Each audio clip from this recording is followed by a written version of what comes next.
Muchísimas gracias por estar con nosotros. Muchas gracias a ustedes por la invitación, Ángels. Muy contento de estar aquí. Un saludo para Cristina, que fue una gran ministra de Medio Ambiente en España. Gracias, ministro. El señor Lozano es ministro de Medio Ambiente, Vivienda y Desarrollo Territorial de Colombia. Hemos hablado antes con la señora Narbona, señor Lozano, de las diferencias, ¿no? Que a veces uno tiene la sensación que en Europa el tema del medio ambiente y del cambio climático está más en la agenda, está menos en Latinoamérica. ¿Cómo definiría usted la situación en la zona, en Latinoamérica, en cuanto al cambio climático, pero sobre todo al nivel de implicación de los ciudadanos y de los gobiernos? Ángels, por la vía más dolorosa ha habido en los últimos tiempos un involucramiento progresivo en materia ambiental. ¿Por qué por la vía más dolorosa? Porque es por la fuerza de las inundaciones, de las alteraciones climáticas, de las afectaciones particularmente sobre la población más pobre, como ha ido globalmente entendiendo la gente que el planeta ha perdido su equilibrio climático y ha ido entendiendo que son fenómenos generados por el hombre los que alteraron este equilibrio y que por eso mismo son las decisiones de producción, las decisiones de política pública, las decisiones de utilización de combustibles las que se tienen que revertir para evitar la catástrofe final. Entonces, cuando la gente empieza a sentir que no es un problema de unos ambientalistas extremos que se dedican simplemente a la especulación académica, sino que toca tu pueblo al que se lo llevó una avalancha, que tocan tu vereda a la que inundó un río desbordado, que tocan tus cultivos que se incendiaron en la temporada de sequía, que la gente empieza a asimilar este tema. Como lo decía la exministra Cristina, en todos estos países fue lenta la reacción frente a lo que venían advirtiendo los científicos de manera categórica. Avanzó mucho más rápido la convicción científica que la reacción política.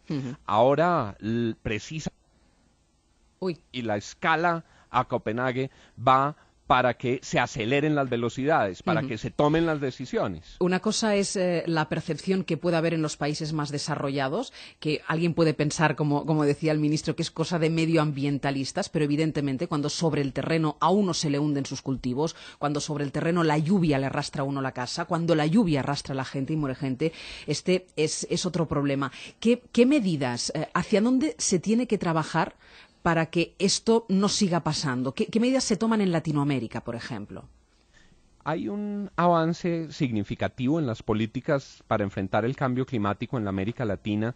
Los países que no son responsables por una participación importante de los gases efecto invernadero están, sin embargo, recortando sus propias emisiones, mejorando sus sistemas de transporte, ingresando con responsabilidad ambiental en algunos casos hacia los biocombustibles, generando conciencia colectiva sobre la utilización racional de los combustibles fósiles, de la energía, y en esa medida disponiendo como de la autoridad moral para reclamar a quienes han sido los verdaderos responsables de esta catástrofe climática para que ellos sí, de manera drástica, aceleren esa reducción de gases de efecto invernadero. Es que este dato que dice el señor Lozano es muy interesante porque, de hecho, los países de América Latina y el Caribe apenas emiten el 12% anual de las emisiones mundiales, pero sí que es una zona que sufre especialmente, en forma de catástrofe habitualmente, los desastres medioambientales. Señora Narbona, mientras haya desigualdades económicas entre unos y otros países,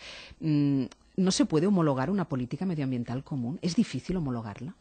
Se tiene que basar en la equidad. No habrá acuerdo internacional posterior a Kioto si no está ese acuerdo basado en exigir a cada país, a cada pueblo, lo que efectivamente puede contribuir y en función de su situación relativa. Creo que el gran debate de aquí hacia Copenhague será sobre todo el debate, incluso la idea de una cierta convergencia en emisiones per cápita a nivel mundial en el largo plazo.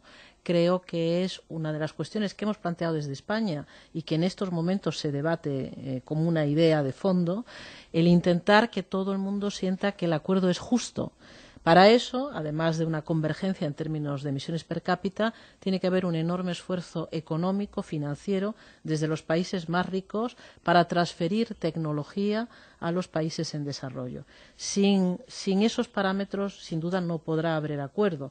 Yo soy optimista porque creo que se le han visto las orejas al lobo en casi todas partes. ¿Y sin el compromiso de Estados Unidos, señor Lozano? El compromiso de Estados Unidos ha sido ha sido una de las aspiraciones frustradas de toda la comunidad Una de las asignaturas ambiental, pendientes. una de las asignaturas pendientes, pero hay respuestas que son muy interesantes. Muchos estados de los Estados Unidos avanzaron mucho más rápido que el gobierno federal y tomaron decisiones importantes y adoptaron la política de cambio climático y la reducción de emisiones, su agenda fundamental, no solo en materia ambiental, sino en el mandato de los gobernadores. Recuerden los Green Governors que había en Estados Unidos. Y de hecho, la realidad avanza más rápido que las paquidérmicas negociaciones internacionales.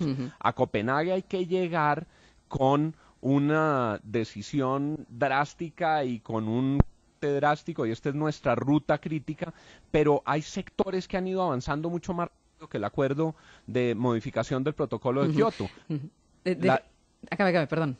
No, simplemente para señalar cómo tenemos que movernos en todas las pistas, como bailar en todos los escenarios, en lo sectorial, logrando responsabilidades de reducción en la producción y en el modelo de producción, en lo subnacional, dependiendo de los acuerdos que la nación haya hecho, en lo nacional, como en el caso de Estados Unidos, que con la llegada del presidente Obama, ciertamente, como lo anotaba la exministra Cristina, va a haber un cambio, y en el escenario global en esta negociación multilateral. Le quería preguntar, señor Lozano, por el tema de los biocombustibles, porque, sobre todo en Latinoamérica, a menudo, por no decir siempre, entran en conflicto con la producción de alimentos. Y esto, en países que viven y necesitan mucho la agricultura, es un problema. ¿Esto cómo se conjuga? ¿Cómo se puede combinar?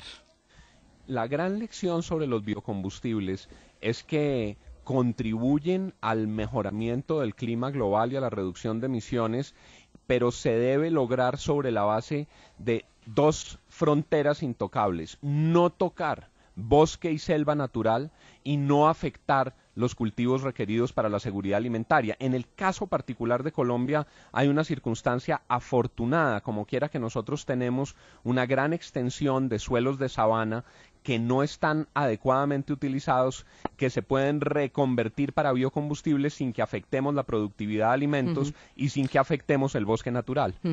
Señor Lozano, es curioso cómo el tema de los glaciares y el tema del hielo es tan visible, ¿no? Eso, yo creo que es una de las cosas que más nos da la sensación del cambio climático y más nos hace temer, ¿no?, por el cambio climático.